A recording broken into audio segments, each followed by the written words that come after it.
केशव भूमि news.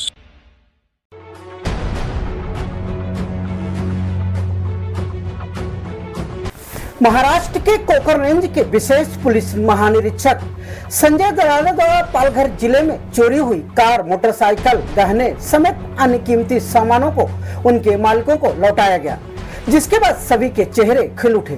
वर्ष 2023 और 24 में पालघर जिले के विभिन्न पुलिस थानों में डकैती, जबरन चोरी, धोखाधड़ी, चोरी और डकैती जैसे मामलों पर कार्रवाई करते हुए आरोपियों को गिरफ्तार कर पुलिस ने इन सामानों को उनकी निशानदेही पर जब्त किया था।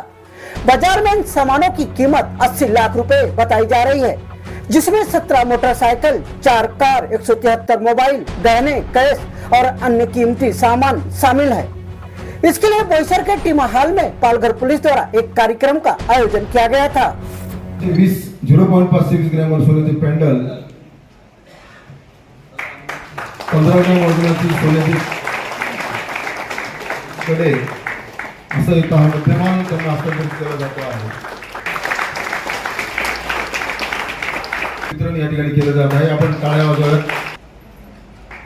वाजवत त्यांचे कौतुक आणि अभिनंदन करतो। मुद्देमाल 2,31,000 रुपयाचा टाळ्या वाजवून अभिनंदन करूया। 122/2023 भादवी 380 404 पुढचा गुन्हा एक केळवा पोलीस स्टेशनचा हस्तांतरित करण्यात येत आहे। नंतर सफाळा पोलीस ठाणे मध्ये त्यांना परत मिळवून दिलेला आहे। त्यांनी स्वयंस्फूर्तीने त्यांचा आनंद यातून दिसत आहे। जोरदार टाळी। सर्व साहित्य त्यांच्या शोरूम मधून चोरलं गेलं होतं आणि पोलिसांनी हा जनसंवाद मधून मिळालेला फायदा, सीसीटीव्ही कॅमेऱ्यांचा मिळालेला फायदा, याचा खरं तर मोबाईल हरवल्यानंतर यानंतर मनोर पोलीस स्टेशन प्रदीप रघुनाथ जाधव, यानंतर विक्रमगड पोलीस स्टेशन 181/2024 भारतीय न्याय संहिता 303 नये नाव आपलं प्रवीण राऊत, वैष्णवी प्रवीण राऊत, यानंतर येथील। साथ ही इस कार्यक्रम के दौरान बोईसर में क्राइम पर अंकुश लगाने के लिए बोईसर में कई जगहों पर लगाए गए सीसीटीवी कैमरे का भी विशेष पुलिस महानिरीक्षक संजय दलाल ने शुभारंभ किया। वहीं से लेकर पुलिस अधिकारियों और सामान वापस पाने वालों ने क्या कहा, सुनते हैं। अभिनंदन आणि आभार। सर सामने संपूर्ण शहर आता या तिसऱ्या गटाच्या नियंत्रणाखाली असेल, याचा फायदा नक्कीच गुन्हेगारी येण्यासाठी होणार आहे।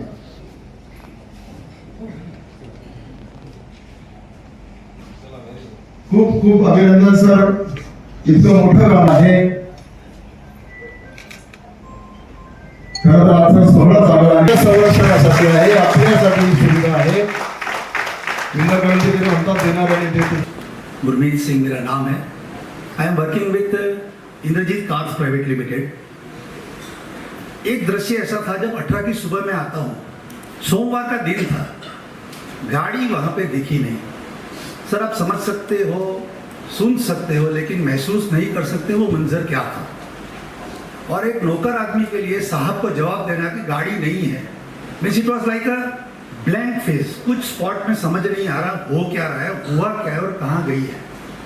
सबसे बड़ी बात ये थी सर, ऑटो इंडस्ट्री में आज मेरी उम्र 50 साल है, 32 साल से मैं ऑटो इंडस्ट्री में हूँ, at the right of the age of 18। गाड़ी को ट्रेस कर पाना मैं समझ सकता हूँ सर कितना मुश्किल है, date to a non registered car. ये कार रजिस्टर्ड नहीं हुई थी, शोरूम से नई कार सर अगवा हुई थी। और जब 18 को हमें ये पता लगा तो पहला एक दिन हमने सर्च किया और 10:30 बजे मैंने ऊपर फ़ोन किया हमारे ऊपर अधिकारी सर को, तो उनका रिएक्शन जो होता है, लेकिन सैल्यूट करता हूँ उनको भी कि आप पैनिक मत होना, जो हो गया वो हादसा था, डोंट वरी। और पहला जो नागरिकता का फर्ज होता है, हम एजुकेटेड और जो जागरूक नागरिक हैं, तो हम चाहते हैं कि लॉ एंड ऑर्डर हो। और हमने पहली अपील हमारी पुलिस के पास लेके आए, फरियाद रूपी जब अपील पहुंची तो विदिन से 1 आवर 1.5 आवर में जो ये चालू हुआ सर, तो ये कहना चाहूँगा, मैं गुजरात से हूँ, वापिस से आता हूँ, डेली अप डाउन करता हूँ। तो आज परदेसी होने के बावजूद जो मैंने यहाँ देखा सर, तो ये कहने के लिए नहीं है, लेकिन ये जो मैंने फील किया, ये आज मैं मेरी भावना व्यक्त कर रहा हूँ, जो मैंने फेस किया। This is not like a story नहीं है फेरी टेल की, लेकिन आप बीती की बात करता हूँ। तो जब पुलिस को हम दोष दे देते हैं तुरंत कि पुलिस क्या कर रही है, तो एक लिमिटेशन होती है। एक आदमी, एक व्यक्ति है, उसकी भी एक सोच है। लेकिन सैल्यूट करता हूँ सर, जिस तरीके से ये कार हमें वापस मिली है, that too within time of से 6 डेज में कार ट्रेस हो गई थी।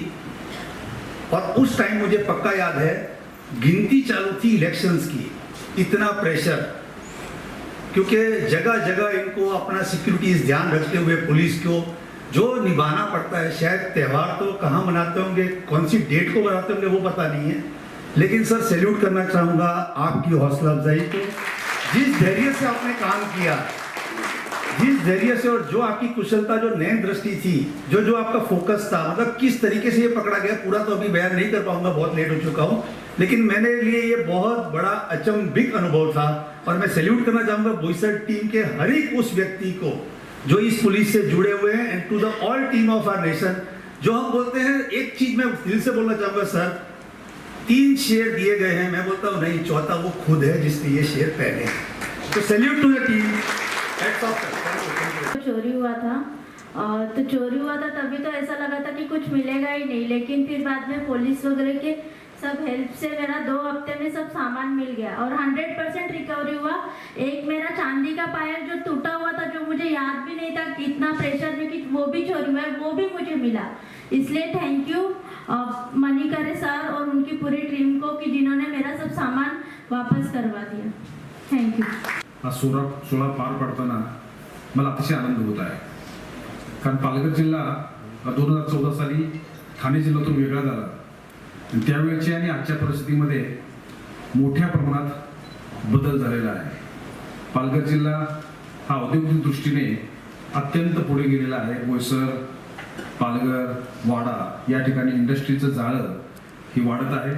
या उद्योगानिमित्त देशभरातील व्यक्ती या ठिकाणी वास्तव्याला असतात। यामध्ये कॉस्मोपॉलिटन पद्धतीने या ठिकाणचे जे पॉप्युलेशन आहे त्याच्यामध्ये गुन्हेगाराचं स्वरूप सुद्धा दिवसेंदिवस वेगळ्या पद्धतीने वाढत आहे, बदलत आहे।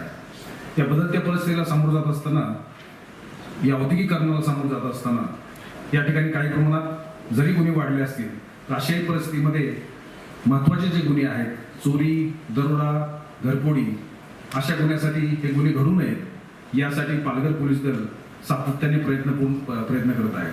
त्याच्यामध्ये गुन्ह्याचे पूर्ण जिल्ह्यातील मॅपिंग हे आम्ही केलेलं आहे। कोणत्या ठिकाणी अशा प्रकारचे गुन्हे घडतात, कोणत्या ठिकाणी किती वाजता, कोणत्या वेळी, म्हणजे रात्री घडणारे गुन्हे किती आहेत, दिवसा घडणारे गुन्हे किती आहेत, पद्धत काय आहे, या सगळ्यांचं अनालिसिस, सायंटिफिक अनालिसिस करून त्याप्रमाणे आम्ही पेट्रोलिंगचा पॅटर्न चेंज करत असतो, बदलत असतो।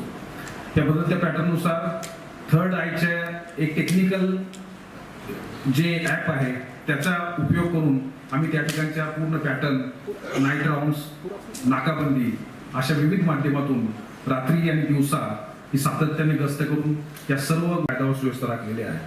हे करत असतानाच गुन्ह्यावर आळा घालताना ते झालेले गुन्हे डिटेक्ट करताना साधारणतः महत्त्वाचे जे गुन्हे आहेत, घरफोडी आणि इतर जबरी चोरी, दरोडा आणि चोरी, हे साधारणतः 482 गुन्हे हे दाखल करण्यात आले होते। त्यापैकी 335 गुन्हे हे उघडकीस आलेले आहेत आणि जवळजवळ 2 करोडचा मुद्देमाल हस्तगत करण्यात आलेला आहे। त्यामध्ये सर्व प्रकारच्या वस्तू, या इलेक्ट्रॉनिक वस्तू असतील, सोने चांदी, जड जवाहरे, रोख रक्कम, मोबाईल, हा सर्व मुद्देमाल हा जप्त करण्यामध्ये यश आलेलं आहे। याच्यामध्ये क्राईम ब्रँच आणि लोकल पोलीस या सर्वांनी अहोरात्र मेहनत करून यश मिळवलेलं आहे। पालघर जिल्ह्यामध्ये अशा प्रकारचे यश मिळवत असताना जनसंवाद अभियानच्या माध्यमातून सर्व पालघर जिल्हा हा पोलिसांशी जोडला गेलेला आहे। हे यश हे एकट्याचं कधीच नसतं, हे टीम वर्क असतं आणि अशा वेळी या जनतेने आमच्या कान आणि डोळे होऊन या सर्व गुन्हे उघडकीस आणताना अत्यंत मोलाची साथ दिलेली आहे। म्हणूनच एवढ्या मोठ्या प्रमाणात यश हे पोलिसांना मिळालेलं आहे। मला आशा आहे की भविष्यात सुद्धा आपण सर्व अशाच पद्धतीने पोलिसाच्या बरोबर राहाल आणि आपल्याला गुन्हेगारी मुक्त पालघर जिल्हा करण्यामध्ये सर्वांचं सहकार्य, योगदान लाभेल अशी मला आशा आहे। या ठिकाणी मुद्देमाल हस्तांतरणासाठी सरांनी वेळात वेळ दिला याबद्दल मी खरोखरच त्यांचा आभार व्यक्त करतो आणि या ठिकाणी थांबतो। जय हिंद, जय महाराष्ट्र। आपले आभार व्यक्त करतो आणि यानंतर आजच्या या सुंदर सोहळ्यासाठी आपल्याला प्रमुख पाहुणे म्हणून लाभलेले आदरणीय विशेष पोलीस महानिरीक्षक संजयजी दरडे साहेब यांना विनंती करतो की आपण आम्हाला मार्गदर्शन करावं आदरणीय दळवे साहेब.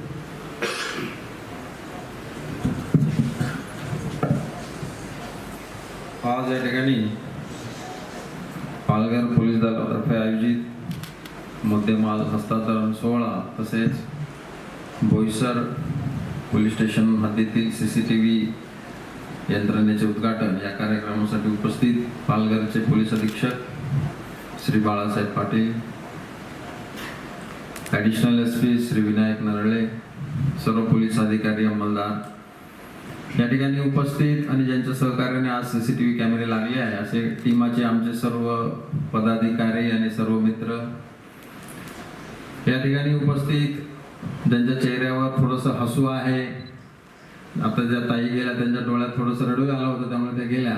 असं उपस्थित सर्व आमचे बंधू भगिनी, पत्रकार मित्र, शांतता समिती सदस्य बंधू आणि भगिनींनो, खरोखर आजचा असा एक वेगळा असा कार्यक्रम आहे. जनरली पोलीस विभाग हा काम 24 तास करत असतो, पण पोलीस विभागाला चांगलं कोणी म्हणत नाही.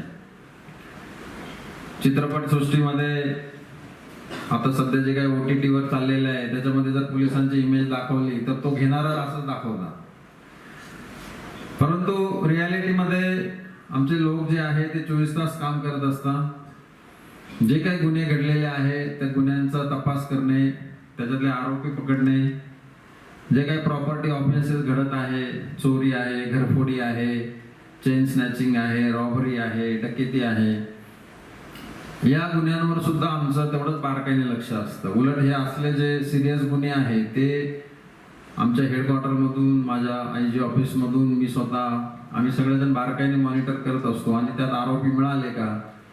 मग त्या गुन्ह्याच्या तपासासाठी आता चेन स्नॅचिंग हा गुन्हा जरी वाटत असला की एक चेन गेली, परंतु त्याचं जे समाजामध्ये जे प्रतिबिंब आहे ते अतिशय भयानक आहे. किंवा कुणीतरी एखादी महिला रस्त्याने चालली आहे आणि बाईकवर किंवा याच्यावर ते 2 मुलं आले आणि त्यांनी चेन ओढून नेली.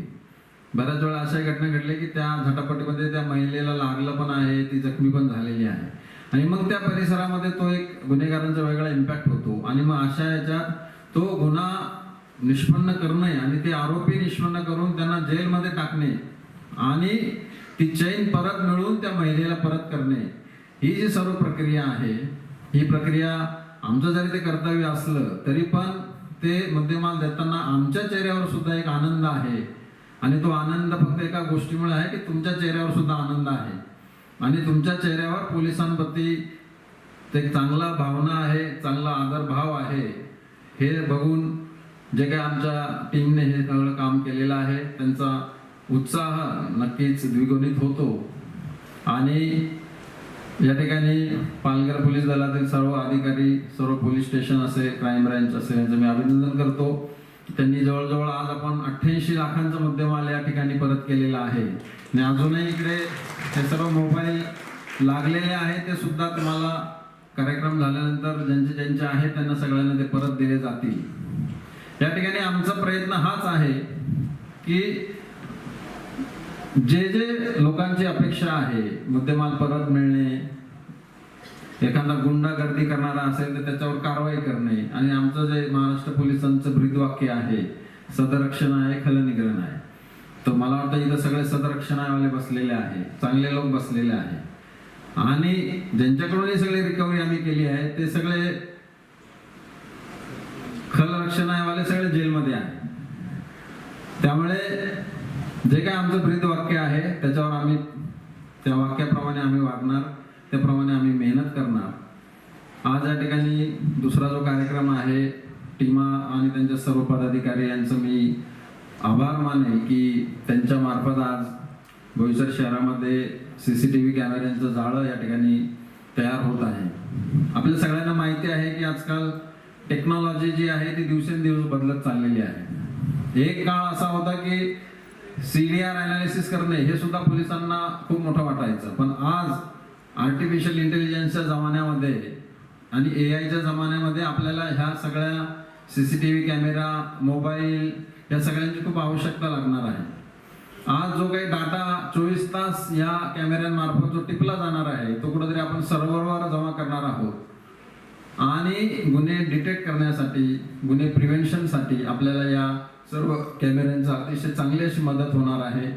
हळूहळू या सर्व जिल्ह्यातले जे कॅमेरे आहे वेगवेगळ्या शहरांमध्ये लागलेले, त्याचं कुठेतरी हेडक्वार्टरला एका जागी डाटा सर्व्हर मध्ये ते तयार करणे आणि मग कुठेतरी आर्टिफिशियल इंटेलिजन्सचा वापर करून त्याचे बरेच आता फीचर्स वेगवेगळे ॲप मार्केटमध्ये येत आहे, त्याचा वापर करून काही मिसिंग असतील किंवा काही फरार गुन्हेगार असतील किंवा जे गुन्हेगार तडीपारवाले गुन्हेगार आहे किंवा गुंडा रजिस्टरवाले गुन्हेगार आहे त्या सगळ्यांचा डाटा त्यामध्ये फीड केला तर तो माणूस कुठे कुठे जातो आहे त्याची संपूर्ण मुवमेंट आपल्याला ट्रॅक करता येणार आहे. तर अतिशय चांगला असा हा उपक्रम आहे. या ठिकाणी मी बोईसरकरांचे अभिनंदन करतो आणि बराच वेळ झालेला आहे, तुम्हाला थोडं थांबावं लागलं. आमच्याकडे 4चा प्रोग्राम वरिष्ठांनी दिला तर आमचा ठाणेदार 3 वाजता सगळ्यांना बोलून घेतो आणि ठाणेदार 3 वाजता म्हटल्यावर तो कॉन्स्टेबल 2 वाजता सगळ्यांना सांगतो. तर ते पोलीसमध्ये असं होत राहतं. त्यामुळे ज्यांना उशीर झाला किंवा ताटकळावं लागलं त्यांची मी माफी मागतो आणि तुम्ही सगळे आले त्याबद्दल आभार मानतो. जय हिंद. अगर अभी तक आपने हमारे चैनल को सब्सक्राइब नहीं किया है तो अभी सब्सक्राइब करें और बेल आइकन को क्लिक करके हमारे लेटेस्ट खबरों से रहे अपडेट.